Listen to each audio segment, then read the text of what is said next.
Assalamualaikum warahmatullahi wabarakatuh. Alhamdulillah wa syukurillah wassalatu ala Muhammad Rasulullah. Sahabat sekalian dimanapun berada, khususnya di tanah air, selamat bertemu kembali di channel ini, channel yang sengaja saya buat untuk menceritakan hidup dan kehidupan di Amerika. Pada kesempatan ini, di saat sedang hangat isu Undang-Undang Cipta Karya yang baru diputuskan oleh DPR di Indonesia, ada yang menyebutkan cipta, undang-undang cilaka, undang-undang ciptaan lapangan kerja. Saya tidak akan membahas masalah undang-undang ini, karena ini berhubungan dengan masalah ketenagakerjaan. Saya akan berbagi pengalaman menjadi buruh di Amerika, atau hal-hal lain yang dialami oleh teman-teman lain untuk bekerja di Amerika. Pada dasarnya, yang boleh bekerja di Amerika adalah yang memang mempunyai status warga negara atau penduduk tetap atau permanent resident, atau yang memang punya izin kerja karena memang perusahaannya itu diberi izin untuk memakai tenaga kerja asing. Itu ada. Tapi tidak menutup juga kemungkinan yang tidak punya izin kerja juga bisa bekerja dengan sistem outsourcing. Jadi orang itu dipekerjakan oleh suatu perusahaan yang mensuplai tenaga kerja ke suatu pabrik. Jadi gajinya dibayar oleh perusahaan yang melayani tenaga kerja ini, yang memberikan ke perusahaan lain. Atau pekerja kontrak, mereka itu untuk keperluan tertentu, misalnya ada perusahaan yang dapat borongan membangun rumah, dia perlu tenaga kasar, mungkin rumah itu cuma sebulan dibangun atau dibetulin, atau mungkin lebih, dia mempekerjakan tenaga kerja borongan. Nah, ini banyak juga tenaga borongan ini yang tenaga kontrak ini yang tidak punya izin kerja. Nah, mereka bisa didapatkan di tempat-tempat tertentu yang mereka biasa kumpul.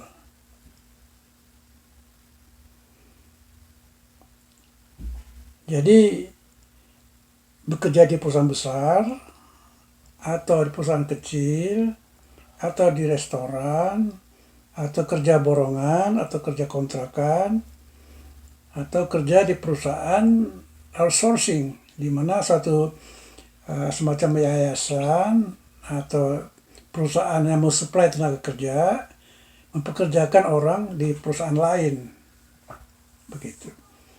Jadi perusahaan itu membayar kepada perusahaan outsourcing ini yang membayar gaji ke tenaga kerja ini.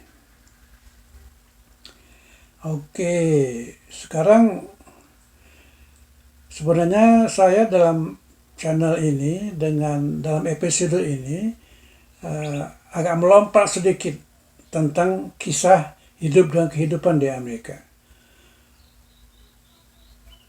Sebenarnya ini masuk ke agak belakang dikit, tapi karena ada isu masalah Undang-Undang Cipta Kerja ini di Indonesia, saya ingin memberikan perbandingan bagaimana sistem perburuhan atau sistem tenaga kerja yang saya alami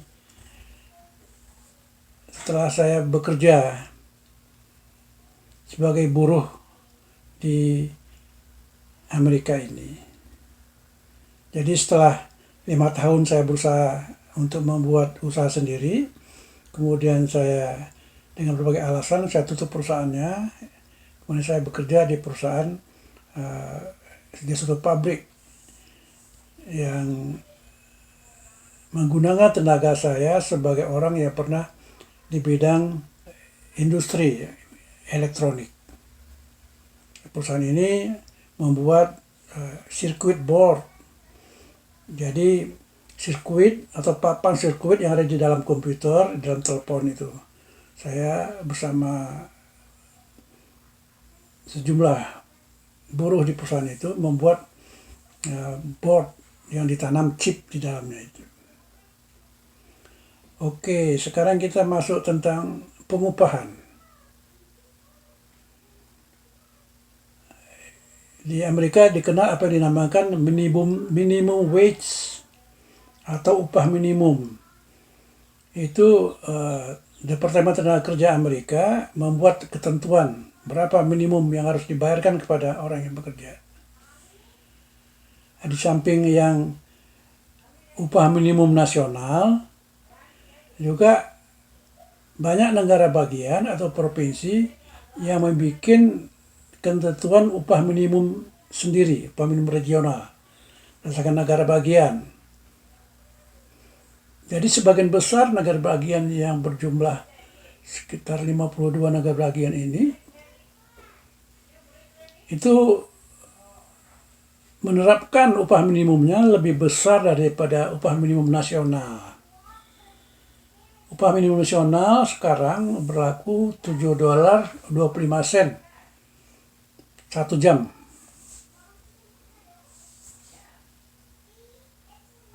Namun banyak negara bagian itu mempraktekkan upah kerja sesuai dengan negara bagiannya. Kemudian ada juga nanti di provinsi itu ada kabupatennya yang disebut county di sini. Kemungkinan juga di county itu akan berbeda aja upah minimumnya. Jadi masing-masing, karena Amerika ini negara federal, jadi kebijakan lokal itu silakan untuk dilakukan tanpa diatur lagi oleh pemerintah pusat atau pemerintah federal di sini disebut. Jadi berkisar upah minimum ini antara $7.25 per jam sampai dengan yang tertinggi yang menurut catatan saya, yang tertinggi itu ibu kota negara Washington DC. Itu $15 per jam minimum. Artinya di atas itu tergantung profesinya itu bisa lebih. Jadi yang pekerja kasar dengan pekerja yang profesional, mungkin dia di bidang komputer, mungkin dia mekanik, yang teknisi mobil, orang bengkel begitu ya, atau mungkin dia perawat, atau mungkin dia ahli di bidang komputer, itu lain lagi, lebih tinggi lagi, tergantung waktu dia melamar, waktu dia masuk, tergantung negosiasinya. Jadi kalau yang memang tenaga yang sangat penting itu akan bernegosiasi dengan perusahaan itu berapa dia dibayar. Nah, menurut daftar profesional yang dibayar di Amerika ini bermacam-macam ya, perawat tadi saya sebut. Yang termahal itu bisa mencapai $50 per jam. Itu tenaga ahli komputer. Itu bisa $50 atau lebih sejam. Jadi tergantung profesinya orang itu. Kalau perawat itu sekitar $25 per jam. Tenaga mekanik, bengkel, mobil itu sekitar itu $25 per jam. Nah, dokter tentu lain lagi. Kalau yang dokter ya, di samping dia punya praktek sendiri, dia juga bekerja di rumah sakit, itu dibayarnya kemungkinan lebih dari itu.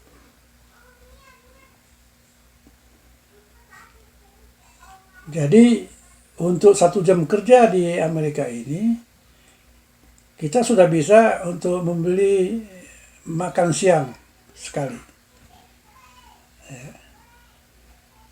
Atau mungkin sampai makan malam untuk 1 jam kerja. Yang minimumnya itu. Oke, sekarang mengenai jam kerja. Jam kerja itu diatur maksimum 40 jam per minggu.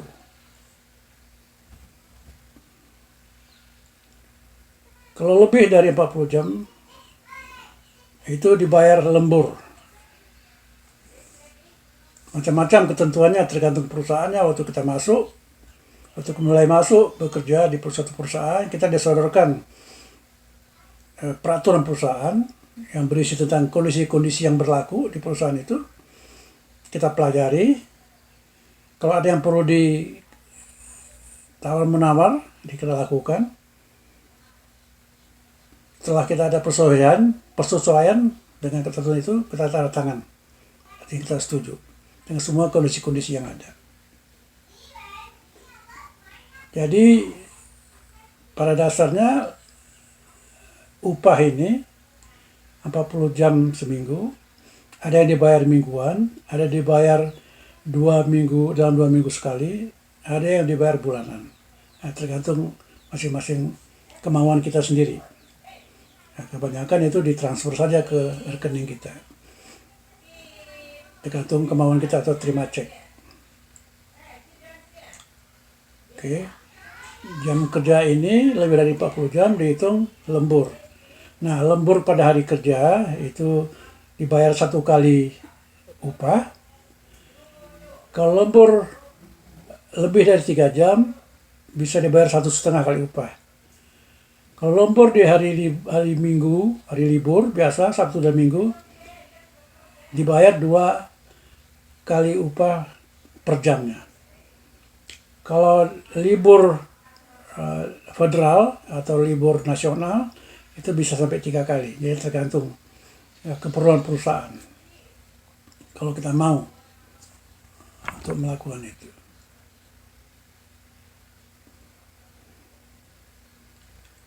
Jadi itu tentang pengupahan dan jam kerja.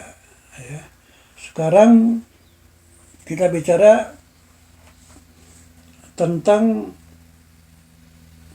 asuransi kesehatan. Nah, masalah kesehatan ini sangat vital di Amerika ini. Sebab biaya berobat sangat mahal, maka umumnya kita diasuransikan oleh perusahaan. Tapi tidak semua biaya asuransi itu dibayar oleh perusahaan, kita bayar sebagian. Ada yang menerapkan setengah, ada yang menerapkan mungkin sepertiga, ada yang mungkin full dibayar oleh perusahaan itu. Jadi asuransi kesehatan ini kalau kita sendiri yang membayar preminya, itu akan lebih mahal. Tapi karena kolektif satu perusahaan bergabung dalam satu asuransi kesehatan, itu agak lebih murah. Dan perusahaan kebanyakan membayar penuh langsung atau dibayar kita sebagian. Jadi kalau kita sakit, tinggal kita ke rumah sakit atau ke dokter, itu asuransi yang membayar. Nah, dalam bekerja juga ini kita diberi yang namanya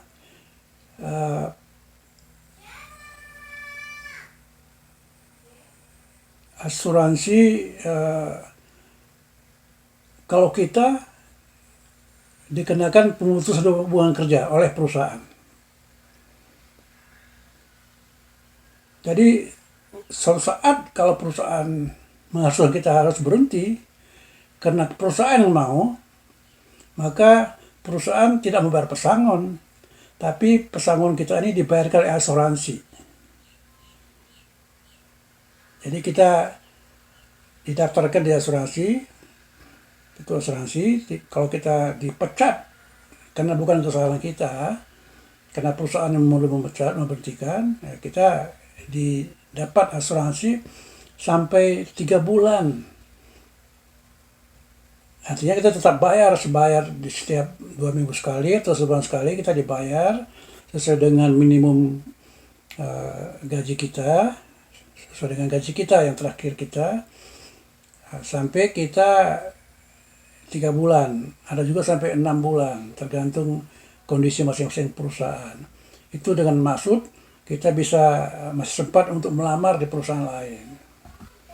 Tapi kalau kita berhenti karena kesalahan kita, karena mungkin kita melakukan tindakan kriminal dalam perusahaan, nah kita nggak apa-apa. Ya. Satu lagi yang diberikan oleh perusahaan adalah jaminan hari tua. Jadi jaminan hari tua ini kalau di sini disebut 401k kalau di Amerika ini. Nah, setiap karyawan ikut dalam program jaminan hari tua ini. Jadi tergantung kita mau berapa besar kita mau menabung. Itu kita memilih perusahaan, memilih bank di mana kita menabung. Nah, ada kebijakan perusahaan di sini, berapa besar yang kita menabung, perusahaan ikut. Jadi artinya $1 kita menabung, perusahaan bayar $1. Kalau kita bikin tabungan hari tua $25, perusahaan membayar $25. Tapi ini tabungan hari tua tak boleh diambil sampai kita mengambil pensiun. Usia pensiun itu 70 tahun di sini. Kalau kita ambil sebelum 70 tahun, kita dikenakan pajak kalau ambil tabungan itu. Nah, usia pensiun ini bisa kita ambil lebih awal, tapi seawal-awalnya itu 65 tahun. Seperti yang saya lakukan, ambil 65 tahun, kita ambil, nah, kita dapat tabung hari tua kita dapatkan. Di samping ada lagi yang namanya jaminan sosial, disebut social security. Nah, ini gaji kita di samping pajak yang kita bayarkan, kita mau dipotong juga yang namanya pajak social security, pajak jaminan sosial. Jadi setiap karyawan itu ada kartu jaminan sosial yang kita waktu masuk, itu salah satu identitas yang kita harus dimiliki. Jadi setiap orang punya nomor kartu jaminan sosial atau social security card namanya. Ada nomornya di situ. Jadi dengan nomor ini kita harus ingat selalu kita melamar pekerjaan, kita melamar ke bank untuk buka rekening koran, atau kita beli barang-barang mahal, rumah atau mobil. Nah, nomor kartu kita ini yang digunakan untuk memeriksa bagaimana kondisi keuangan kita. Jadi kita begitu selesai bekerja, ambil pensiun, kita dapat itu jaminan sosial kita. Sebenarnya itu uang kita sendiri yang kita dipotong oleh negara, tapi itu dikeluarkan setelah kita pensiun, dibayarkan setiap bulan sampai kita meninggal. Tergantung usia kita sampai berapa tahun, 75 tahun, 80 tahun, selama kita hidup kita dapat itu jaminan sosial ini. Dan ini juga setiap tahun itu ada kenaikan-kenaikan gitu. Jadi di pesangon kalau kita kena PHK kita dapat, tapi nanti di hari tua samping kartu jaminan sosial kita dapat, juga tabungan hari tua kita bisa dapat. 401k ini. 401k ini dibelikan saham di perusahaan lain. Biasanya perusahaan mutual fund itu yang risikonya sangat minim ya. Jadi uang kita tidak akan hilang, malah bertambah dengan bunganya begitu. Jadi waktu kita pensiun, bulanan kita dapat, tapi yang jumlah besar dari tabung hari tua ini kita bisa ambil sepenuhnya. Macam-macam jumlahnya, tergantung berapa lama kita kerja.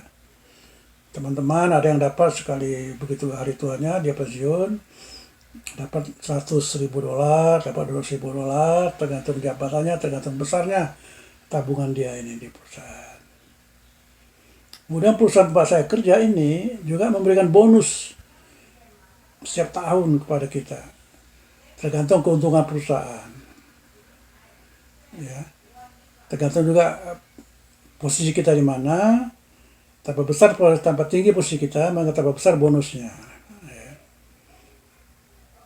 Ini satu, itu juga sebagai opsi masing-masing perusahaan untuk membuat semacam kesejahteraan kepada mereka. Kemudian mengenai cuti, ya. Yang cuti wajib diberikan kepada tenaga kerja di Amerika ini adalah namanya annual leave, cuti tahunan, itu wajib diberikan. Semua perusahaan harus membayar, memberikan cuti ini. Cuti tahunan ini ada yang wajib diambil, ada yang kalau kita tidak ambil, kita dibayar. Jadi kalau kita bekerja pada hari-hari cuti kita itu, kita dibayar setiap harinya itu sesuai dengan jamnya kita bekerja, itu dibayar di samping jam kerja kita yang kita kerja itu. Tapi ada juga perusahaan mewajibkan diambil, jadi harus diambil. Silakan ada liburan, itu dibayar.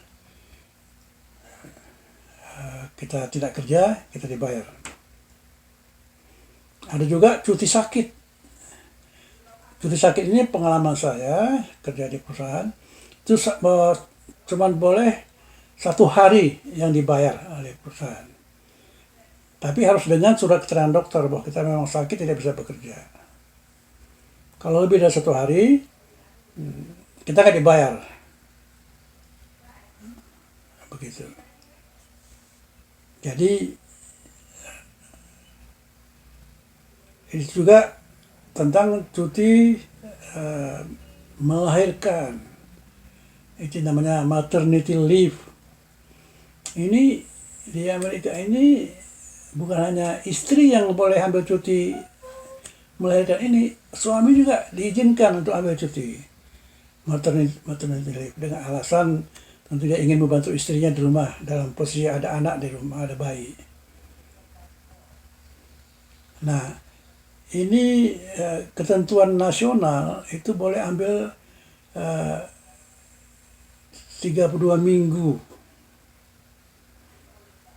Itu apakah berbayar tidak berbayar tergantung perusahaannya, tergantung negosiasi kita waktu masuk. Seorang wanita profesional, dia punya tenaga ahli, waktu dia melamar, dia akan berunding dengan perusahaan. Nanti kalau saya hamil, berapa lama saya dapat liburan, cuti, dan dibayar apa tidak? Nah, itu ada tawar-menawar lah di situ. Ada juga mereka nggak ambil karena takut uangnya. Kalau ada perusahaan menerapkan tidak dibayar ambil cuti, ada yang cuma ambil cuti saat melahirkan saja. Seminggu setelah melahirkan, mereka masuk kerja lagi. Nanti di rumah gantian, mungkin suaminya yang ambil cuti, suaminya merawat bayi. Atau nanti ada pengasuh bayi yang dipekerjakan, nah, dia kerja begitu. Itu kondisi-kondisinya ya itu. Cuti sakit, cuti hamil, cuti tahunan.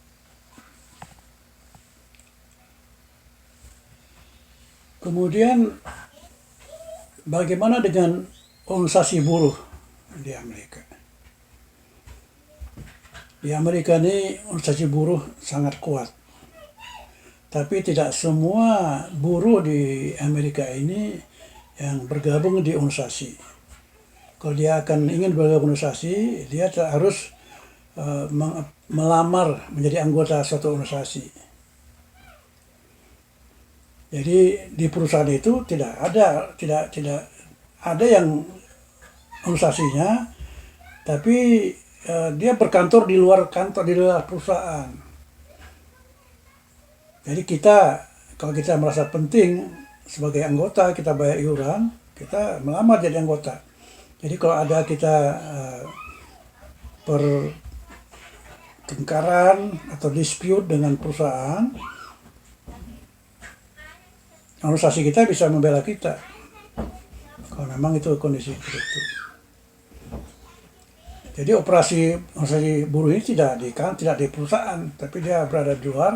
Jadi kalau ada kasus-kasus tertentu, dia bisa mengajukan tuntutan ke perusahaan untuk nama kita. Jadi semua profesi di sini Amerika ini ada organisasinya. Jadi berdasarkan profesi masing-masing. Tidak ada organisasi yang nasional tuh nggak ada. Organisasi nasional, organisasi gabungan seluruh serikat buruh profesi ini nggak ada. Tapi masing-masing mereka misalnya usaha buruh angkutan, supir, itu yang cukup kuat di sini, yang namanya Teamster, organisasi yang sangat kuat. Jadi kalau organisasi ini bilang ada tuntutan mereka yang harus diajukan ke perusahaan-perusahaan itu, mereka bisa ajukan itu melalui organisasi buruh. Ada lagi organisasi serikat pekerja perusahaan mobil, metal, itu cukup kuat itu. Jadi kalau ada tuntutan secara nasional mereka yang harus diperjuangkan, bisa juga sampai ancamannya juga mogok bisa terjadi.